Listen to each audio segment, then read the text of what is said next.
नमस्कार। इन दो शख्सियतों ने सुशासन का दावा किया था और अब इनके कार्यकाल में दो बड़े घोटाले सामने आ रहे हैं। नीतीश के कार्यकाल में एक ऐसा घोटाला जिसने चारा घोटाला को पीछे छोड़ दिया है और दूसरी तरफ मध्य प्रदेश का व्यापम घोटाला जो इतने रहस्यों से घिरा हुआ है क्योंकि इस घोटाले से जुड़े 40 लोगों की मौत हो चुकी है। बिल्कुल सही सुना आपने, 40 लोगों की मौत। और दूसरी तरफ चावल घोटाला, करीब 3000 करोड़ का घोटाला है, यानी कि चारा घोटाले से 3 गुना ज्यादा बड़ा घोटाला। हम आपको बता दें कि पूर्व जो मुख्यमंत्री जीतन राम मांझी आज प्रधानमंत्री नरेंद्र मोदी से मिले। उन्होंने चावल घोटाले की सीबीआई से जांच की भी मांग की। मगर आइए आगाज हम करना चाहेंगे मध्य प्रदेश के व्यापम घोटाले से। क्या यह महज इत्तेफाक हो सकता है कि एक घोटाला और उस घोटाले से जुड़े 40 लोग और उनके रहस्यमय हालात में मौत, और अगर उनके रिश्तेदार सीबीआई की जांच की मांग कर रही है तो शिवराज सिंह चौहान को आपत्ति क्या है? मध्य प्रदेश व्यावसायिक परीक्षा बोर्ड यानी व्यापम घोटाले की 3 साल की जांच के दौरान मामले से जुड़े 30 से ज्यादा लोग रहस्यमय हालात में मारे जा चुके हैं।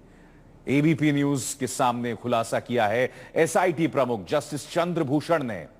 आखिर कब तक व्यापम के आरोपियों की मौतें होती रहेंगी? क्यों हो रही है आरोपियों की संदिग्ध मौत? एबीपी न्यूज संवाददाता ब्रजेश राजपूत की यह स्पेशल रिपोर्ट देखिए।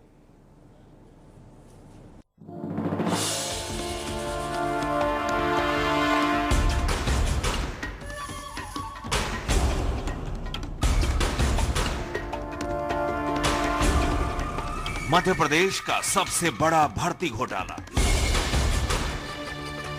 फर्जी तरीके से हुई थी मेडिकल कॉलेजों और सरकारी नौकरियों में भर्ती। इस घोटाले में हुआ है चौंकाने वाला खुलासा। खुलासे ने बना दिया है इसे देश का सबसे कुख्यात घोटाला। घोटाले के 2500 आरोपियों में से 30 से ज्यादा लोगों की संदिग्ध मौत हो चुकी है। मामले की जांच की निगरानी कर रही एसआईटी के प्रमुख ने एबीपी न्यूज के सामने स्वीकार किया है कि आरोपियों की संदिग्ध मौतों ने मामले को उलझा दिया है। जांच के दौरान ये बात तथ्य सामने आया कि जो नाम आते हैं जांच में, जैसे कि छात्र बताता है कि मैंने तो भाई उसकी सहायता से ढूंढा था आदमी कि भाई इम्तिहान में परीक्षा में दूसरा, तो दलाल का नाम बताता है वो, तो पाया जाता है कि वो दलाल जब आगे चलते हैं तो मालूम चलता है कि वो मृत हो चुका है, तो मरे हुए आदमी का नाम है। तो ऐसे करीब 30 से अधिक होंगे जो नाम आए हैं जो मृत व्यक्ति हैं। एक एक कर 30 से ज्यादा आरोपियों की संदिग्ध हालत में मौत हो चुकी है। मामले ने मध्य प्रदेश की राजनीति को भी गरमा दिया है। व्यापम घोटाले की जांच कर रही है एसटीएफ ने हाल ही में एसआईटी को जो अपनी स्टेटस रिपोर्ट सौंपी है उसमें साफ साफ लिखा है कि इस पूरे मामले में 553 आरोपी फरार हैं, जिनमें से 32 लोगों की मौत हो चुकी है। कुछ बहुत सारे लोग ऐसे भी हैं जिनके नाम पते अभी तक सामने नहीं आ पा रहे हैं, जिनका वेरिफिकेशन नहीं हो रहा है। समझा यही जा रहा है कि वो लोग या तो लापता हैं या उनकी भी मौत हो चुकी है, मतलब कि मरने वालों की बढ़ सकती है। मरने वालों की संख्या में बात यही है कि लोग 20 से 30 साल की उम्र के हैं और सरकार के मुखिया हैं कि इस मामले में कुछ भी कहने से बच रहे हैं।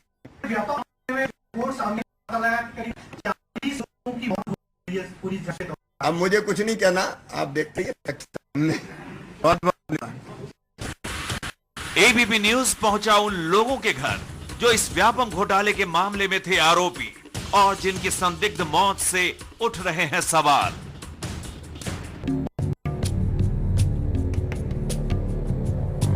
मध्य प्रदेश और उत्तर प्रदेश की सीमा पर बसा ये चैखड़ा गांव है। गांव के 34 साल के विजय सिंह पटेल की कांकेर में संदिग्ध हालत में मौत हो गई। 30 अप्रैल को छत्तीसगढ़ के कांकेर के बस्तर होटल के एक कमरे में विजय सिंह की लाश मिली। पुलिस इसे आत्महत्या मान रही है, पर घर के लोग इसे हत्या बता रहे हैं। विजय सिंह एमपी के व्यापम घोटाले के 3 मामलों में आरोपी थे और उन्हें जांच एजेंसी एसटीएफ के सामने 5 अप्रैल को भोपाल में पेश होना था।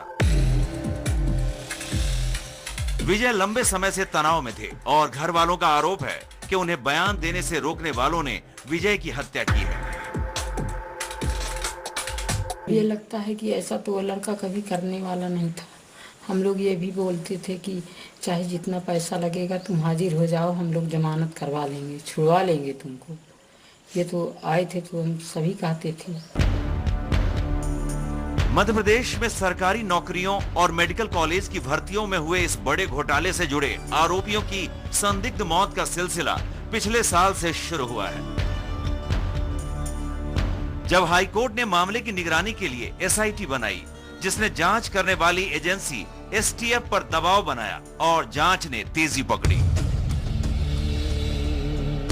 एमपी के राज्यपाल राम नरेश यादव के बेटे शैलेश यादव की भी 24 मार्च को लखनऊ में संदिग्ध हालत में मौत हो गई थी। यूपी पुलिस अब तक साफ नहीं बता पाई है कि शैलेश की मौत की वजह क्या रही। शैलेश भी व्यापम घोटाले के आरोपी थे और एसटीएफ उनकी गिरफ्तारी के लिए लगातार छापे मार रही थी। शैलेश पर समर्पण करने का दबाव था। शैलेश के पिता राज्यपाल राम नरेश यादव, उनके पूर्व ओएसडी धनराज यादव भी इस बड़े मामले में आरोपी हैं। फिलहाल राज्यपाल को उनके पद की वजह से हाईकोर्ट ने पूछताछ से छूट दे रखी है। अरे जितने भी अभी तक मारे गए लोग सब बेगुनाह लोग हैं। जिन लोगों को मारा गया है या जिन लोगों ने आत्महत्या की है, जो लोग मिसिंग हैं, सब बेगुनाह लोग हैं और उसमें अधिकांश तो छात्र हैं। छात्रों का पता ही नहीं लग रहा कि वो कहाँ गायब है, कहाँ नहीं है। तो ऐसा लगता है कि सरकार का कुछ रवैया समझ में नहीं आ रहा। वो चाहती है कि व्यापम के केस को दबाने के लिए वो किसी भी तरीके से इनके प्रकरण ऐसे लोगों की हत्या करवाना चाहती है। वो जेल में बंद है, उन लोगों की भी हत्या करवाना चाहती है।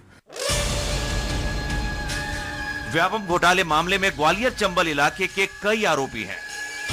इन्हीं में थे ग्वालियर के आनंद नगर के रहने वाले डॉक्टर रामेंद्र भदौरिया। व्यापम मामले की जांच जब बिरला अस्पताल के रामेंद्र तक पहुंची तो उनकी शादी टूट गई। 8 जनवरी 2015 को रामेंद्र की लाश कमरे में लटकी मिली। दर्द भरी दास्तान यही नहीं रुकी। रामेंद्र की मां ने भी 5 दिन बाद तेजाब पीकर जान दे दी। ग्वालियर के ही होरीपुरा के रहने वाले डॉक्टर ललित गुलारिया ने भी 16 जनवरी को मुरैना में सांक नदी में कूदकर जान दे दी। ललित भी व्यापम फर्जीवाड़े के आरोपी थे। नहीं, संदिग्ध सूची से तो क्लीन चिट मिली गई थी वो, और यहाँ नौकरी कर रहा था। अभी पीजी के पेपर दे के आया था, ऐसी कोई बात ही नहीं थी। मेडिकल कॉलेज की प्रवेश परीक्षा में फर्जी भर्ती से जुड़ा ये मामला कॉलेज के शिक्षकों की जान पर भी बनाया है। जबलपुर मेडिकल कॉलेज के डीन डॉक्टर डी.के. साकल्ले ने भी पिछले साल 4 जुलाई को अपने घर के आंगन में मिट्टी का तेल डालकर आग लगा ली थी। डॉक्टर साकल्ले व्यापम के आरोपी तो नहीं थे, मगर उन पर व्यापम घोटाले के आरोपी छात्रों को कॉलेज से बाहर निकलने का दबाव था। व्यापम घोटाले से जुड़े इंदौर मेडिकल कॉलेज की 19 साल की छात्रा नम्रता डामोर की 8 जनवरी 2012 में रेल पटरी के किनारे लाश मिली। नम्रता की मौत की गुत्थी आज तक सुलझ नहीं पाई है। नम्रता मेडिकल कॉलेज भर्ती घोटाले के सरगना डॉक्टर जगदीश सागर के संपर्क में थी। उसकी संदिग्ध मौत पर हाईकोर्ट ने जांच दल बनाकर रिपोर्ट सौंपने को कहा था, मगर आज तक कुछ नहीं हुआ। 45 से ज्यादा पीआईएल हम लोगों के द्वारा दाखिल की गई। इंदौर में पहली पीआईएल चिराग सेमरे के द्वारा दाखिल की गई थी, जो कि मैंने दाखिल करवाई थी, और हमारी पीआईएल में मांग की गई थी कि इस पूरे मामले की जांच एसटीएफ से करवाई जाए, सीबीआई से करवाई जाए, जिसमें पारदर्शी तरीके से जांच हो सके। जो दिलराज सिंह बघेल हैं और अखिलेश द्विवेदी हैं, ये लोग क्राइम ब्रांच के अधिकारी थे। इनको जबरदस्ती इनकी सेवाएं एसटीएफ को सौंप दी गई। यदि ये बोल रहे हैं कि मैंने एसटीएफ को जांच की, तो आपने क्राइम ब्रांच के अधिकारी जिन पर आपको संदेह था उनको आपने एसटीएफ में क्यों भेजा? क्योंकि वो आपके लिए जासूसी करते और अंदर की जानकारी बताते। राजेश टंडेल जो कि बीजेपी नेता का दामाद है, सुशीला सिंह का दामाद है, उसको भी आज भी एआईजी एसटीएफ बना रखा है, जिसमें सारी जानकारी इनको पता चल रही है। यदि आज इतने ईमानदार है तो सीबीआई जांच करने में इनको क्यों संदेह? व्यापम घोटाले से जुड़े लोगों की हो रही लगातार मौतें इस पूरे मामले को संदिग्ध बनाती जा रही हैं। वैसे भी ये कोई छोटा मोटा मामला नहीं है। इस मामले में 50 से ज्यादा एफआईआर दर्ज हुई हैं, जिनमें 2500 से ज्यादा लोगों को आरोपी बनाया गया है। आरोपियों में मेडिकल कॉलेज में दाखिला दिलाने वाले दलाल, छात्र छात्राएं, उनके अभिभावक, पावर ब्रोकर और बीजेपी सरकार से जुड़े लोग भी शामिल हैं। ऐसे में जब जांच एजेंसी पर सवाल खड़े किए जाते हैं तो सरकार के गृह मंत्री इस जांच को नंबर 1 जांच बताते हैं। बहुत लोगों की माने आत्महत्याएं हो रही हैं, गवाह लोग मर रहे हैं, क्या कहेंगे इस पर? कैसी जांच? नहीं, इस पर मुझे कुछ जानकारी नहीं है। कौन मर रहा है। हाँ।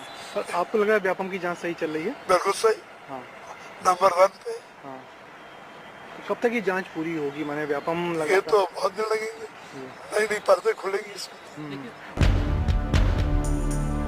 इस घोटाले की जांच जैसे जैसे आगे बढ़ रही है, सरकार और सत्ता से जुड़े बड़े लोगों के नाम सामने आने लगे हैं। मगर जो लोग इस घोटाले को उजागर करने में लगे हैं, उनको भी अपनी जान का खतरा है। इंदौर के रहने वाले साइबर एक्सपर्ट प्रशांत पांडे, इंदौर के ही डॉक्टर आनंद राय और ग्वालियर के आशीष चतुर्वेदी पर भी हमले हो रहे हैं। हालांकि हाईकोर्ट के निर्देश पर सरकार ने सुरक्षा दे रखी है, मगर ये सभी अपनी सुरक्षा से असंतुष्ट हैं। ये एक्सपीरियंस किया है कुछ दिन पहले, जब अचानक से एक ट्रक ने आके साइड से हिट किया मेरी कार को, जो उस वक्त मेरी वाइफ चला रही थी, और वो कार जाके डिवाइडर से टकराई। डिवाइडर से टकरा के थोड़ी आगे गई, उसके बाद कोई ऑब्जेक्ट पड़ा था, उससे टकरा के या उचक के और पलट गई, और 40 फीट तक मेरी आंखों के सामने मेरी वाइफ, मेरा छोटा बच्चा 4 साल का, मेरे फादर और मेरी दादी जिनकी उम्र 106 साल है, वो चारों लोग उस कार में थे, और मेरे सामने आंखों के 40-50 फीट रोड पे घिसाती हुई गाड़ी गई। ग्वालियर के आशीष साइकिल पर चलते हैं, उन्हें सुरक्षा गार्ड मिला हुआ है। आशीष का आरोप है कि उनके गार्ड उन्हें छोड़कर चले जाते हैं। इन्हें डर सता रहा है, पता नहीं कब क्या हो जाए। रास्ते में जैसे ही मैं घर से निकला, उसके बाद से एक अज्ञात आदमी जो भी बाइक पल्सर से था, बार बार आगे पीछे होकर मुझे देख रहा था। क्योंकि मुझे सामान्य एक चीज ये भी है कि मेरे साथ साइकिल पर गार्ड चलता है, तो एक भी ये कोतूहल का विषय हो सकता है आदमी इसलिए देख रहा हो, तो इसलिए इतना ध्यान नहीं दिया। जब लौट के उधर से आ रहा था तो रास्ते में वही आदमी जो वही था या दूसरा जो भी, मैंने कोई फेस रखा हुआ था हेलमेट से, वही पल्सर से आते हुए, तो रास्ते में उसने इस तरीके से पीछे से किया मुझे। आदमी जरा से में अनबैलेंस हो जाता है तो मैं गिर पड़ा सड़क किनारे। ये सारी चीजें मुझे डराने के लिए है, इंडिकेशन है कि अगर मैं गवाही दूंगा तो मेरा मर्डर होगा। व्यापम घोटाले के तार मध्य प्रदेश से उत्तर प्रदेश और बिहार तक फैले हुए हैं, इसलिए इस घोटाले की जांच एसटीएफ से ही बल्कि सीबीआई से कराने की मांग उठ रही है। पर मध्य प्रदेश के मंत्री शिवराज सिंह चौहान मामले की जांच शुरू कराने का श्रेय खुद को देते हैं, जबकि कांग्रेस इस घोटाले का आरोप मुख्यमंत्री शिवराज सिंह चौहान पर भी लगा चुकी है। अगर मेरे मन में कोई गलत बात होती तो ये तो मामला सामने आता ही नहीं। ये मामला सामने लाने में शिवराज सिंह चौहान है, मैं इस मामले को सामने लेके आया, मैंने इस मामले की जांच करवाई। और अगर सामने लाने नहीं होते तो नहीं आता, पता ही नहीं तो आया सामने। और मैंने ये कहा कि निष्पक्ष जांच होनी चाहिए, अगर किसी ने की तो होनी चाहिए।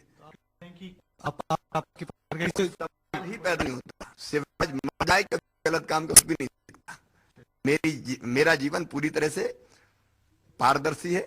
घोटाला इस मायने में अलग है कि इस घोटाले के बाद सरकार के खजाने करोड़ों रुपए का तो मिला, मगर प्रदेश की एक पीढ़ी का भविष्य बर्बाद कर दिया।